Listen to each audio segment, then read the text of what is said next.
El canal de Brenta conduce a la laguna de Venecia, un mar interior protegido por una delgada franja de islas.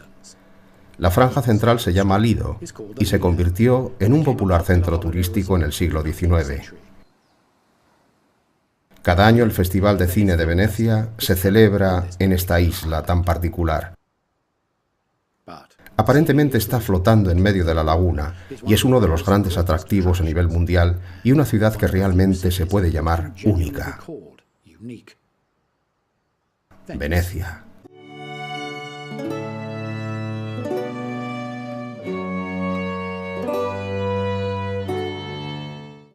Un escritor ruso del siglo XIX, tras visitar Venecia, escribió que la ciudad está donde es imposible y construir una ciudad así es una locura, pero es una de las más elegantes y más grandes locuras del genio humano.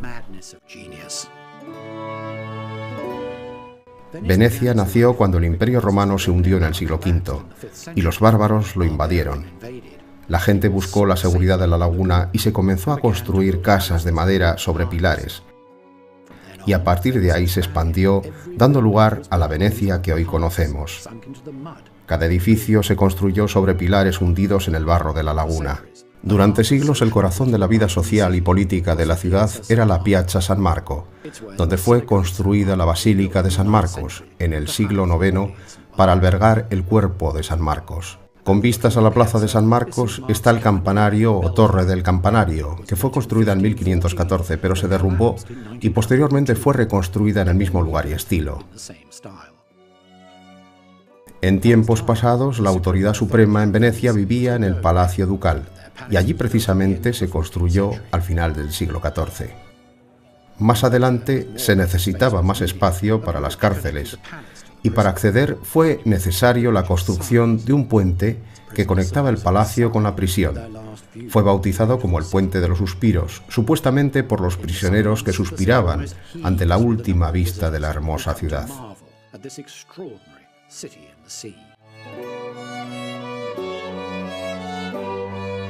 En los meses de verano la ciudad palpita, dado el número de visitantes que vienen a contemplar esta maravilla de la extraordinaria ciudad en el mar. El turismo ha sido y es un factor importante en la economía de Venecia desde el siglo XVIII, debido a su arte y su arquitectura. Hoy en día la ciudad recibe más de 7 millones, que llegan al aeropuerto Marco Polo situado en el norte de la laguna. Algunos llegan en tren, a través de un puente. La construcción de la estación de Santa Lucía data de 1924 y es uno de los pocos edificios modernos de la ciudad. Como en Venecia no hay carreteras, los canales cumplen este cometido y además de caminar, el barco constituye el único medio de transporte. La gente utiliza autobuses, taxis acuáticos, ambulancias, vehículos de policía, camiones de bomberos. Todos son barcos. Cada entrega de reparto en la ciudad se hace por barco. A veces parece un caos, pero sorprendentemente hay muy pocos accidentes.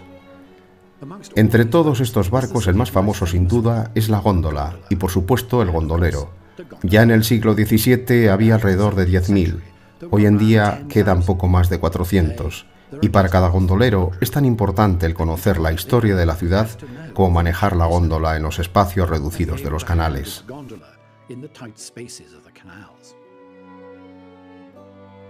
La calle más concurrida es el Gran Canal, que sigue la forma probablemente del antiguo río que una vez fluyó a través de los pantanos.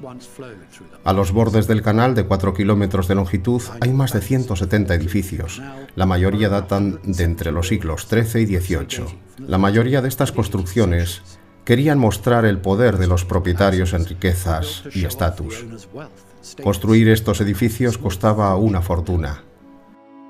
Hasta el siglo XIX solo existía el puente Rialto para cruzar el Gran Canal. Este puente fue construido en 1591 y en él hay 2 filas de tiendas. Se predijo que se caería, pero se ha mantenido durante más de 400 años. En los principales distritos de Venecia hay más de 100 iglesias, muchas de ellas obras maestras de la arquitectura.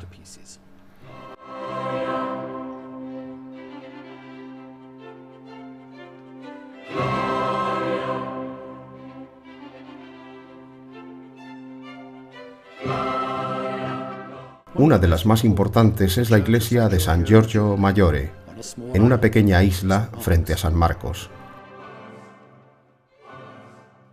Aquí ha habido una iglesia desde el siglo X, pero en 1565 Andrea Palladio, un arquitecto del que hablaremos mucho a lo largo de este viaje, sustituyó el antiguo templo gótico por este diseño tan sorprendente.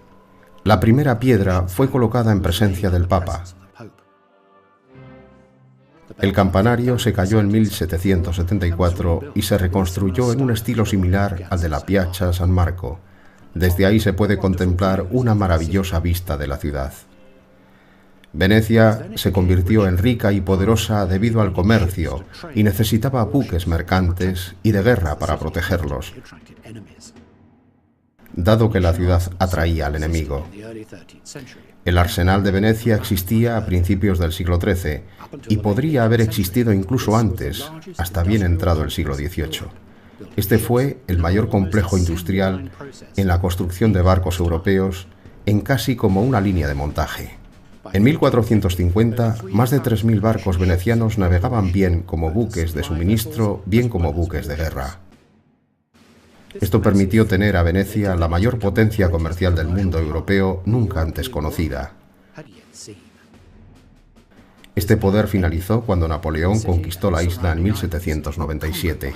En 1866, la ciudad finalmente se convirtió en una parte del nuevo reino de Italia.